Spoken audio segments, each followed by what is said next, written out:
मी सुनेत्रा अजित पवार गांभीर्यपूर्वक प्रतिज्ञा करते की कायद्याद्वारे स्थापित झाले आहे अशा भारताच्या संविधानाबद्दल मी खरी श्रद्धा व निष्ठा बाळगीन। मी भारताची सार्वभौमता व एकात्मता उन्नत राखीन।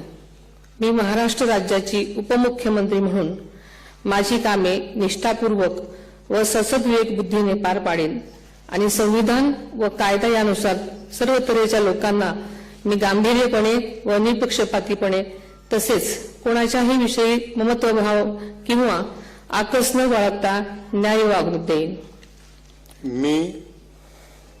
मी सुनेत्रा अजित पवार गांभीर्यपूर्वक प्रतिज्ञा करते की महाराष्ट्र राज्याची उपमुख्यमंत्री म्हणून माझ्या विचारार्थ आणली जाईल किंवा मला ज्ञात होईल अशी कोणतीही बाब अशी उपमुख्यमंत्री म्हणून माझी कामे यथायोग्य पार पाडण्यासाठी आवश्यक असेल ते खेरीज करून एरवी मी कोणत्याही व्यक्तीला किंवा व्यक्तींना प्रत्यक्षपणे वा अप्रत्यक्षपणे कळवणार नाही किंवा त्यांच्याकडे उघड करणार नाही।